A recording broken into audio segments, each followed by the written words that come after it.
क्या लगा है? गोबर की मिठाई पर चांदी का वर्क लगा है।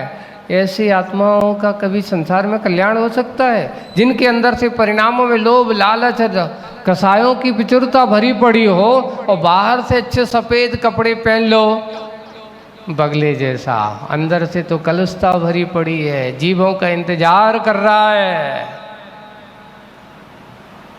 कि कब मछली मेरे दायरे में आए और मैं अपना काम करूं। इसको कहते बगला भगत। बाहर से बिल्कुल साधु जैसा खड़ा है एक पैर पे। इसलिए बाहर की सफेदी से कल्याण होने वाला नहीं है, अंतरंग की निर्मलता से ही कल्याण होने वाला। बाहर से काला हो चलेगा, लेकिन अंतरंग इसमें कालापन नहीं होना चाहिए। अंतरंग में निर्मलपना हो, नियम से अपना कल्याण हो सकता है। वही है कि बाहर से सब हैं, लेकिन नीर छीर विवेक के बिना अच्छा क्या है, बुरा क्या है, ये सोचना हमें बहुत ज़रूरी है। मेरे लिए हितकर कितना है, अहितकर कितना है, मेरे साथ क्या जाएगा बताओ। एक सूत्र दिया जाए, सोचो साथ क्या जाएगा,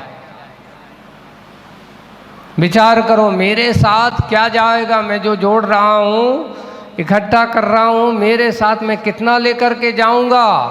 हाँ, पर जो जोड़ा है, इसके निमित्त से जो तुमने पुण्य पाप जोड़ा है, वो तो तुम्हारे साथ जाएगा। बाकी दुनिया की संपत्ति कुछ भी साथ नहीं जाएगी। वो तो यहीं पर है, यहीं पर रहने वाली और यहीं पर रह करके छूटने वाली है।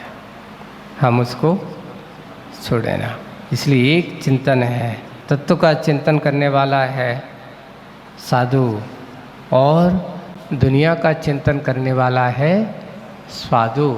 आप साधु का जीवन जी रहे हैं कि साधु का जीवन जी रहे हैं?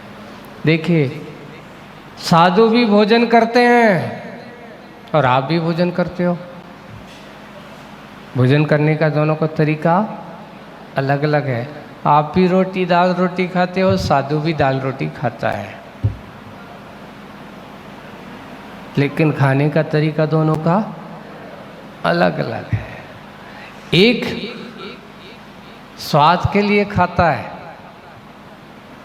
और एक अपना स्वास्थ्य के लिए खाता है, कि भाई शरीर चलता रहे, इसको डीजल पानी मिलता है, रसद पानी, खाद पानी मिल जाए तो इसका जीवन क्या रहेगा, चलाना है, शरीर को स्वस्थ बनाना है, इसके लिए साधु का भोजन करना है।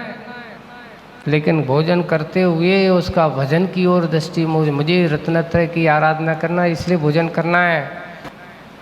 पर आप भोजन करते, अरे मुझे दुनिया के बहुत सारे काम है इसलिए हमें भोजन करना है। कितनी बार करना है, ये तो नियम है ही नहीं। अच्छा, ये आप लोगों को भोजन का नियम तो बना लेते हैं और नहीं बनाते तो क्या होता है, कभी भी हो कम से कम इतने तो अपने आप को मर्यादित तो बना लें कि मैं कितनी बार भोजन करूं, कितनी बार खाऊं पीऊं। कि कल जैसी कहानी कि भाई वेश भाव में मनुष्य पर्याय में तो खाने पीले, जब चाहे जितना चाहे जैसा चाहे जब चाहे खाओ। तो भाई तुम में और उन जानवरों में अंतर क्या हो गया? वे भी जहाँ दिखता है तो मुंह मारते रहते हैं।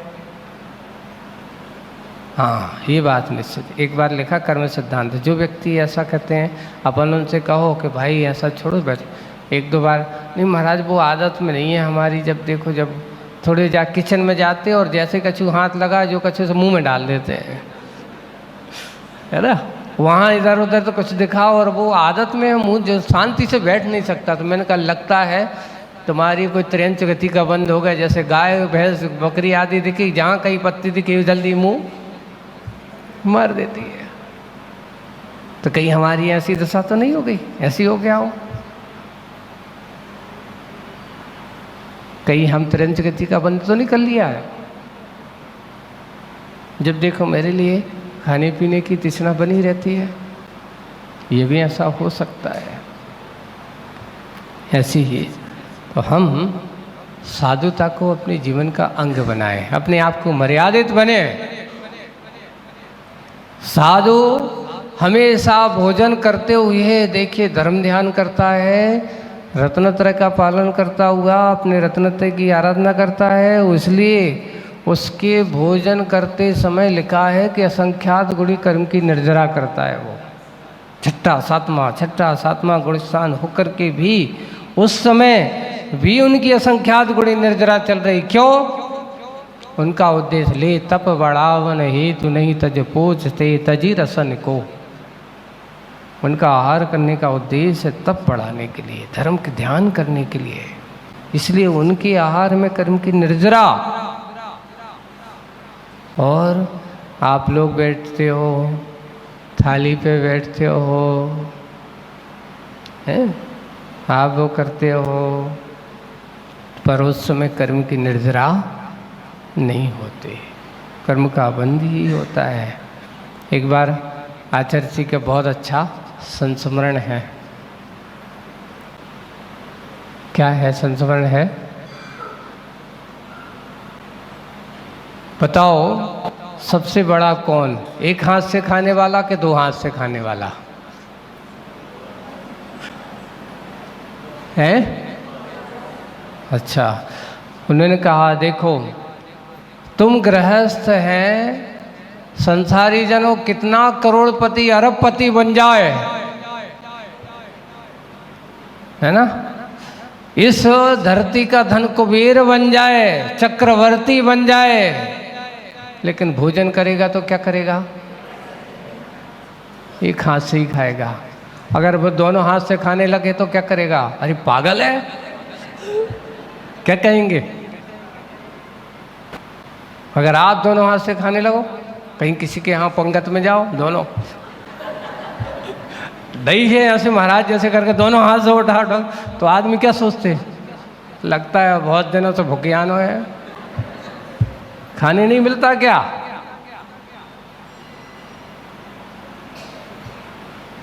ऐसा कहते हैं। और साधु जो होते हैं जिनके पास एक फोटी कोड़ी भी नहीं है, लेकिन उनको देखो वो कैसे खाते हैं, जो कमाते भी नहीं पर खाते दोनों हाथ से हैं।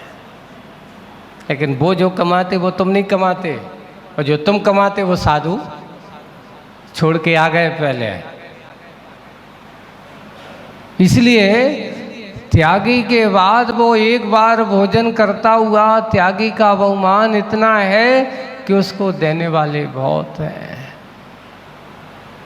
और आपके लिए कहा इतना तो कोई के यहाँ किसी के यहाँ जाओ तो वो आपको क्या कहता है, भाई आप आए हो, स्वागत है, बैठिए, भोजन करिए, लेकिन तुम्हें क्या करना पड़ेगा?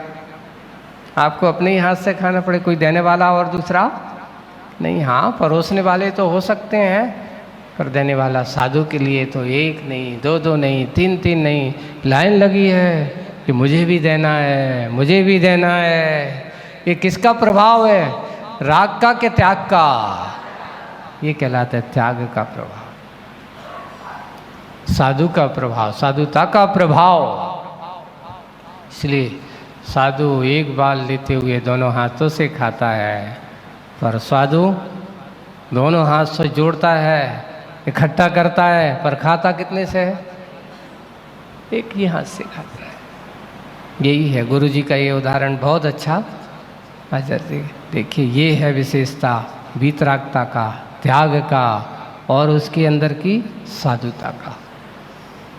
ऐसे ही हम साधु और साधु के बाद आर्त ध्यान, धर्म ध्यान से परा एक धर्म ध्यान कर रहा है, एक आर्त ध्यान और रौद्र ध्यान में लगा है। और रौद्र ध्यान में लगे हुए संसारी आत्माओं की दशा क्या होती है, कैसी भावना होती है? वो भगवान के सामने खड़ा होकर के भी, भगवान के सामने प्रार्थना करते हुए आज की कविता आपकी आंखें खोलने वाली है कि काश हमारे अंदर भी ऐसी भावना कर, हम ऐसा करते हैं क्या? हम भगवान के सामने सब कुछ कहेंगे, पर आज की कविता में आचार्य जी ने उन लोभी लालचियों की आंख खोली है जो भगवान के सामने भक्ति तो करते हैं, पर भक्ति करके क्या क्या कह जाते हैं। देखिए, हे परमात्मा, आज की प्रार्थना है, प्रार्थना और के मतलब डेड छोड़ के रखा है, और का कोई छोर होता ही नहीं। कविता के शीर्षक के आप शीर्षक पे ही चिंतन करना, प्रार्थना और उसके बाद क्या लगा हुआ है, दैट, क्योंकि और जितना है इसका और छोर नहीं है।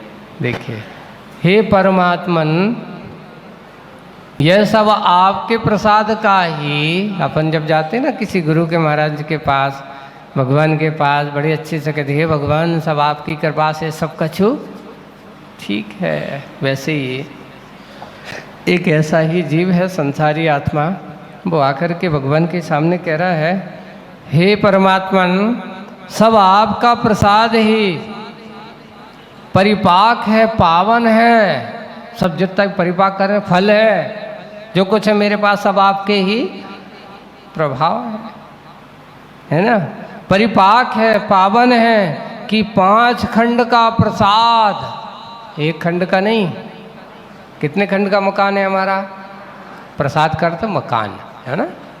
5 खंड का प्रसाद पास है। अप्सरा सी भी प्यारी पत्नी। कैसी है पत्नी? इतनी सुंदर है। अप्सरा सी भी प्यारी पत्नी, प्रमदा होकर, अच्छे से, प्रमदा होकर अक्षर हमारी सेवा करने में अच्छी, प्रमदा होकर के भी पति की सेवा में अप्रमदा है, प्रतिपल हमेशा खड़ी हुई है, प्रमाद नहीं करती, आदेश मिलता है हाजिर है, अप्रमदा है, प्रतिपल।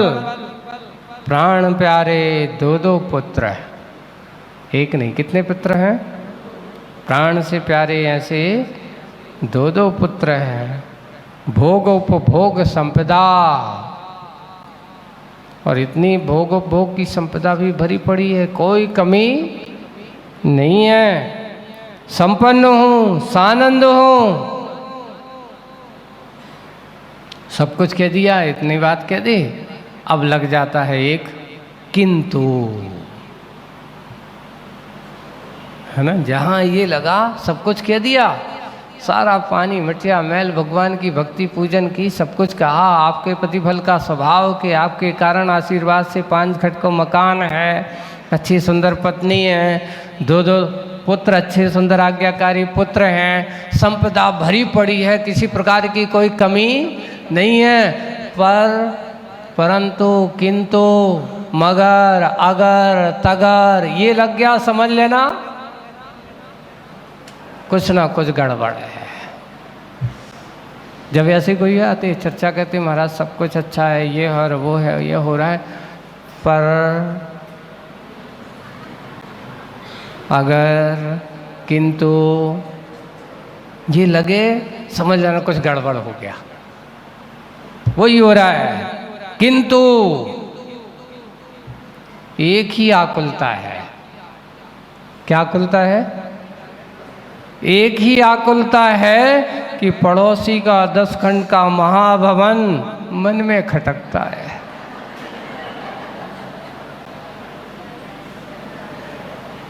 क्या खटकता? मेरा 5 खंड का है और सामने वाले का 10 खंड का है। जब भी बाहर निकलते हैं वो दिखता है तो मन में ऐसा लगता है कि कहीं मैं इससे छोटा हो गया। भैया तेरे 2 बेटा हैं, तू है, तेरी पत्नी है, अगर एक एक खंड में रहेगा तो अभी एक खंड बाकी है, एक खंड बाकी है, लेकिन अभी भी 5 खंड में संतुष्टि नहीं। इसमें क्या कहा? मैं हूं, पत्नी है, 2-2, अगर एक एक बेटे को एक एक खंड दे दिया, छोटा मोटा प्रसाद तो होगा ही नहीं, बड़ा प्रसाद है, पर वो तो सब कछु ठीक है, कमी हमें कछु कमी नहीं है। बस कमी इतनी ही है कि सामने वाले को 10 को काय होगा, ओके तो हमसे छोटा ही रहना था। कौन सी आग है ये बताओ? एक आग वो होती है जो लकड़ी को जलाती है, शरीर को जलाती है, लेकिन एक आग होती है जो आदमी के शरीर को नहीं, अंतरंग की पीड़ा, अंतरंग के सारे गुणों को, अंतरंग के सारी अच्छाइयों को जला करके, उसको नष्ट करके उसके अंदर बुराई की आग पैदा कर देती, जिसका नाम है ईर्षाग्नि, देशाग्नि। जलती रहती है, जलती रहती है। सामने वाले को 10 खंड का मकान मुझे आंखों में छिपता है, मन को खटकता है। अब क्या करें बताओ? ऐसे भगवान की भक्ति करने वाले, ऐसे पूजा करने वाले, अरे कह देते भाई मेरा पुण्य कर्म का हो जाए, मुझे जितना आवश्यक है उतना बहुत अच्छा है, सामने वाले का पुण्य है, उसके पास है 10 का रहना तो 10 नहीं 20 को हो जाए, हमें क्या लेना। लेकिन नहीं, ईर्षालु व्यक्ति के लिए कभी भी सामने वाले का विकास पसंद नहीं होता। आज के समय में, वर्तमान परिस्थिति में आदमी अपने दुख से दुखी नहीं है, अपने दुख से दुखी नहीं है। आज के समय में आदमी दुखी है तो दूसरों के सुख देख करके दुखी है, उसके पास इतना क्यों है। घर घर में भी यही दशा हो जाती है। छोटा भाई बड़े भाई से ईर्षा करता है, छोटा बड़ा भाई छोटे भाई से ईर्षा। अगर बड़े भाई के पास कम हो, छोटे भाई के पास ज़्यादा हो जाए तो बड़े भाई को ईर्षा होने लगती है। छोटे भाई को कम हो जाए, बड़े भाई को ज़्यादा हो जाए तो उसको ईर्षा होने लगती है। ये सोचो, व्यक्ति का पुण्य और पाप किसी के दूसरों के द्वारा दिया नहीं जा सकता। हमारे पास है तो हमारा होगा, उसका होगा तो उसका होगा। अरे भाई, छोटे भाई के पास सब कुछ है, सब कुछ है, पर उसका पुण्य उसके साथ ही रहेगा। लिखा है, पुराणों में लिखा है कि चक्रवर्ती के बेटे को चक्रवर्ती के उपभोग का फल नहीं मिलता। जैसे ही चक्रवर्ती जाता है, जैसे भरत चक्रवर्ती हैं, 6 खंड के अधिपति, 9 निधियाँ, 14 रत्न, सब कुछ भरे पड़े हैं, जो चाहे जैसा चाहे वो सब कुछ ले सकता है। लेकिन कब तक? जैसे ही भरत चक्रवर्ती ने सब कुछ छोड़ छाड़ करके मुनि दीक्षा ली, तो क्या वे अपना चक्रवर्ती रत्न हर की कीर्ति को देखे गए थे क्या? नहीं, हर की कीर्ति को उसका पुण्य मिलने वाला नहीं। इसलिए कभी भी ये मत सोचना चाहिए कि पिता का पुण्य बेटे को मिले, कोई जरूरी नहीं है। अपना अपना पुण्य, अपना अपना पुरुषार्थ है।